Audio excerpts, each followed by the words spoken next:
नमस्कार साथीहरु, स्वागत छ तपाईलाई टेक्निकल pk.com च्यानलमा। सो दाजै आज पनि म नयाँ टिप्स र ट्रिक लिएर आइसकेको छु साथीहरु।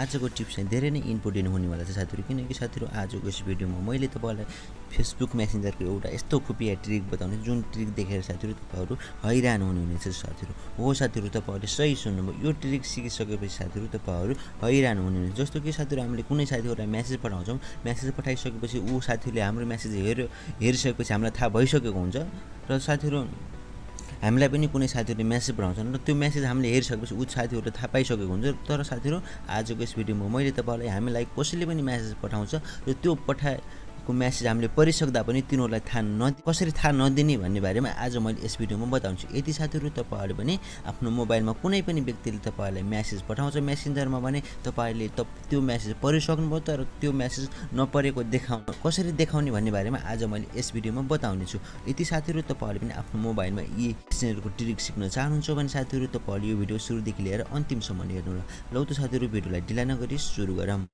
त्यसको लागि साथीहरु तपाईहरुले देख्न सक्नुहुन्छ यो भिडियोको तलपट्टि रातो बटनमा सब्स्क्राइबको बटन, यसलाई एकचोटी टच गर्नु होला। यसलाई टच गरिसकेपछि साथीहरु तपाईहरुले देख्न सक्नुहुन्छ यो घण्टीलाई पनि टच गर्नु होला। यदि साथीहरु तपाईहरुले पहिले नै टच गरिराख्नु भएको छ भने तपाईहरुलाई धेरै धेरै धन्यवाद। यदि तपाईकामा रातो कलरको छ भने त्यसलाई टच गर्नु, यदि तपाईकामा कालो कलरको छ भने तपाईहरुले दुबारा टच गर्नुपर्ने छैन। यदि जसले टच गर्नु भएको छ तपाईहरुलाई धेरै धेरै धन्यवाद। र साथीहरु यहाँ तपाईहरुले देख्न सक्नुहुन्छ यो लाइकको बटनमा एकचोटी टच गर्नु होला। यहाँ शेयरको अप्सनमा एकचोटी टच गर्नु होला। यसमा टच गरिसकेपछि साथीहरु तपाईहरुले देख्न सक्नुहुन्छ तपाईहरुको मोबाइलमा यस्तो खाली इन्टरफेस खोलेर आउँछ र तपाईहरुले फेसबुक मेसेन्जर, इन्स्टाग्राम, ट्विटर लगायत सोशल मिडियाहरुमा शेयर गर्न सक्नुहुन्छ, ताकि तपाईहरुको एक शेयरले गर्दा तपाईहरुको साथीभाइहरुले पनि जान्न सक्नुहुन्छ। सिर्फ तपाईहरुको एक शेयरले गर्दा मेसेन्जर, फेसबुक, इन्स्टाग्राम लगायत सोशल मिडियाहरुमा तपाईहरुले शेयर गर्न सक्नुहुनेछ। त्यसको लागि साथीहरु हामीले एउटा एप्लिकेसन डाउनलोड गर्नु। यो एप्लिकेसन तपाईहरुलाई म लास्ट टाइम बताइदिन्छु हामीले कसरी डाउनलोड गर्ने भन्ने बारेमा। यो मैले तपाईहरुलाई लास्ट टाइममा बताइदिन्छु। पहिला हामीले यसको प्रोसेसको बारेमा जान्नेछौँ। हामीले यो एप्लिकेसन इन्स्टल गर्न मात्रै हुँदैन साथीहरु, हामीले सेटिङ्सहरु मिलाउनु पर्छ। सेटिङ गरिसकेपछि तपाईहरुलाई लास्टमा म बताइदिन्छु यो एप्लिकेसन हाम्रो मोबाइलमा कसरी इन्स्टल गर्ने भन्ने बारेमा म तपाईहरुलाई लास्टमा बताइदिन्छु। र साथीहरु मैले यो एप्लिकेसन अलरेडी इन्स्टल गरिसकेको हुनाले मैले यसलाई इन्स्टल गरेर यसलाई मैले ओपन गरेँ। ओपन गरिसकेपछि साथीहरु तपाईहरुको मोबाइलमा यस्तो खाली इन्टरफेस खुलेर आउँछ र साथीहरु तपाईहरुले देख्न सक्नुहुन्छ हाम्रो मोबाइलमा यस्तो खाली इन्टरफेस खुलेर आउँछ। त्यसपछि साथीहरु तपाईहरुले यहाँ देख्नुहुन्छ यो नेसमा ट्याप गर्नु होला। यसमा ट्याप गरिसकेपछि साथीहरु तपाईहरुले देख्न सक्नुहुन्छ हाम्रो मोबाइलमा फेरि यस्तो खाली इन्टरफेस खुलेर आउँछ र साथीहरु तपाईहरुले यहाँ यसलाई वेट गरेर तपाईहरुले फेरि एउटा नेसको अप्सन पाउन सक्नुहुन्छ। नेसमा ट्याप गर्नु होला। नेसमा ट्याप गरिसकेपछि साथीहरु तपाईहरुले मेसेन्जरको मात्रै नभएर तपाईहरुले फेसबुक मेसेन्जर भयो, व्हाट्सएप, भाइबर, इमो, इन्स्टाग्राम तपाईहरुले देख्न सक्नुहुन्छ। कुनैमा पनि तपाईहरुलाई कुनै साथीहरुले मेसेज पठाउँछ र त्यो मेसेज पठाएको अवस्थामा तपाईले त्यो मेसेज पढिसक्नुभयो, तर त्यो साथीलाई थाहा नहोस् कि तपाईले त्यो मेसेज पढिसक्नुभयो भनेर थाहा नदिनको लागि साथीहरु तपाईले यो एप्लिकेसनबाट सजिलैसँग बनाउन सक्नुहुनेछ। र साथीहरु तपाईहरुले कुन एप्सहरु चलाउनुहुन्छ, जस्तो कि म तपाईहरुले यहाँ भाइबर चलाउनुहुन्छ, भाइबरलाई पनि टिक लगाउनुहोस्। जस्तो कि म तपाईहरुलाई अहिले मेसेन्जरको भयो, व्हाट्सएपको भयो, इमोको मात्र इन्स्टाग्रामको मात्र देखाउँछु। जुनमा तपाईहरुले लगाउनुहुन्छ यी तपाईले मेसेन्जरलाई मात्रै गराउन चाहनुहुन्छ या कुकुल गराउन चाहनुहुन्छ तपाईले आफ्नो इच्छा अनुसार बनाउनु होला। मैले यी चारवटालाई बनाएँ, मेसेन्जर भयो, व्हाट्सएप, इन्स्टाग्राम र इमोलाई बनाएँ। यति गराइसकेपछि साथीहरु तपाईहरुले नेक्स्टमा टच गर्नु होला। नेक्स्टमा टच गरिसकेपछि साथीहरु तपाईहरुले यहाँ देख्न सक्नुहुन्छ कि परमिसनहरु मागिरहेको छ। तपाईले यहाँ तल एकचोटी ट्याप गर्नु होला गिभमा। यसमा ट्याप गरिसकेपछि साथीहरु तपाईहरुले देख्न सक्नुहुन्छ एप्लिकेसनको आइकन यहाँ देखाइदिएको छ र यतातिर देख्न सक्नुहुन्छ एउटा बक्स। यो बक्समा यसरी टिक लगाइसकेपछि साथीहरु तपाईहरुले ओके गर्नु होला। ओके गरिसकेपछि साथीहरु हामीले यो एप्लिकेसनलाई परमिसन दिइसकेको छ। हामी ब्याक आउनेछौँ।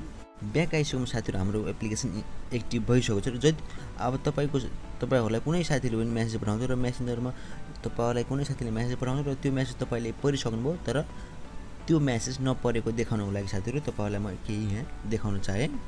म ब्याक गएँ। ब्याक गइसकेपछि साथीहरु म मेसेज पठाउने छु। देख्न सक्नुहुन्छ र म यो मोबाइलदेखि अर्को मोबाइलमा मेसेज पठाउँदै छु। हेलो भनेर मैले मेसेज पठाएको छु। अब मेसेज आउनेवाला छ साथीहरु, तपाईले वेट गर्नु होला। देख्न सक्नुहुन्छ साथीहरु मेसेज आइसकेको छ। यो मेसेज तपाईले यहाँबाट खोलेर नहेर्नु होला, किनकि यहाँबाट खोलेर हेरिसकेपछि तपाईहरुको साथीहरुले थाहा पाइसक्नेछ कि तपाईले मेसेज पढिसक्नुभयो भने तपाईले यो मेसेज हेर्नको लागि साथीहरु त्यही एप्लिकेसनमा जानुपर्छ। यानी कि तपाईले यहाँ माथि नोटिफिकेसन बारलाई तल सारेपछि तपाईले यहाँ देख्न सक्नुहुन्छ यसमा आइसकेको छ नोटिफिकेसन बारमा तपाईलाई त्यो साथीले के पठाएको छ भनेर तपाईले यहाँ देख्न सक्नुहुन्छ आइसकेको छ। र मैले यसमा ट्याप गरेँ भने तपाईँले देख्न सक्नुहुन्छ हेलो भनेको छ। तपाईँले यहाँबाट सजिलैसँग हेर्न सक्नुहुनेछ। WhatsApp भयो, WhatsAppमा पनि तपाईँलाई कसैले हेलो भन्छ भने तपाईँले यहाँबाट देख्न सक्नुहुन्छ। र साथीहरू मैले यहाँ मेसेज हेरिसकेको छु र साथीहरू तपाईँहरूले देख्न सक्नुहुन्छ अर्को मोबाइलको स्क्रिनमा। तर मैले यो मेसेज हेरिसकेको छु र यतातिर देख्न सक्नुहुन्छ यो अर्को मोबाइल, जुन मोबाइलबाट मैले यो मोबाइल मेसेज पठाएको थिएँ त्यो मोबाइलमा देख्न सक्नुहुन्छ मैले मेसेज नहेरेको देखाएको छ। तपाईँहरूले देख्न सक्नुहुनेछ। र साथीहरू मैले यहाँ मेसेज हेरिसकेको छु। म फेरि ब्याक आएर फेरि अर्को कुनै मेसेज पठाउने छु। देख्न सक्नुहुन्छ साथीहरू मैले फेरि अर्को मेसेज पठाइसकेको यो अवस्थामा साथीहरू तपाईँले यहाँबाट यो खोलेर नहेर्नु होला, किनकि यो खोलेर हेरिसकेपछि तपाईँको साथीले थाहा पाइसक्नेछ कि तपाईँले मेसेज हेर्नुभयो भनेर। त्यसको लागि साथीहरू तपाईँले त्यही एप्लिकेसनमा जानु होला। त्यो एप्लिकेसन ओपन गरिसकेपछि साथीहरू तपाईँले देख्न सक्नुहुन्छ हाम्रो मोबाइल भर्खर मेसेज आएको थियो, अर्को मोबाइलदेखि मेसेज आएको थियो। त्यो मेसेज तपाईँले यहाँ देख्न सक्नुहुन्छ। पछि हामीले त्यो साथीलाई थाहा हुने त्यसको मेसेज परिसकेको छ भनेर त्यो साथीलाई थाहा हुने छैन।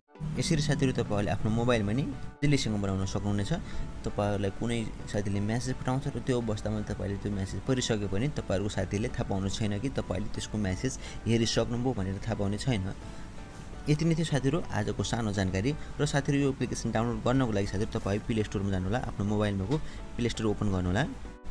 प्ले स्टोर ओपन गरिसकेपछि साथीहरू तपाईँले देख्न सक्नुहुन्छ अनसिन नो लास्ट सिन रहेको छ, यस एप्लिकेसनको नाम रहेको छ साथीहरू। र साथीहरू यसको डाइरेक्ट डाउनलोड लिङ्क पनि तपाईँहरूलाई मैले डिस्क्रिप्सनमा उपलब्ध गराइसकेको छु। तपाईँहरूले त्यहाँबाट डाइरेक्ट डाउनलोड गर्न सक्नुहुन्छ। र साथीहरू यसको रेटिङको कुरो गर्नुपर्दा 4.4 रेटिङ रहेको छ भने साथीहरू देख्न सक्नुहुन्छ 5 मिलियन प्लसले डाउनलोड गरिसकेको अवस्था छ। धेरै नै बेस्ट एप्लिकेसन रहेको छ साथीहरू। तपाईँले यसलाई इन्स्टल गरेर हेर्नुहोस्। र तपाईँहरूलाई कुनै पनि साथीहरूले मेसेज पठाउनु त्यो साथीले थाहा पाउने छैन कि तपाईँले त्यसको मेसेज परिसक्नुभयो भनेर थाहा पाउने छैन। र साथीहरू म यो ओपन गरेर हेरेँ। अब यो ओपन गरेर हेरिसक्यो भने साथीहरू तपाईँहरूले देख्न सक्नुहुन्छ अर्को मोबाइलको स्क्रिनमा देखाइसकेको छ, मैले मेसेज हेरेको देखाइसकेको छ। यसरी तपाईँहरूले यो ओपन गरेर हेर्नुभयो भने तपाईँको साथीले थाहा पाउनेछ कि तपाईँले त्यो साथीको मेसेज परिसक्नुभयो भनेर थाहा पाउनेछ।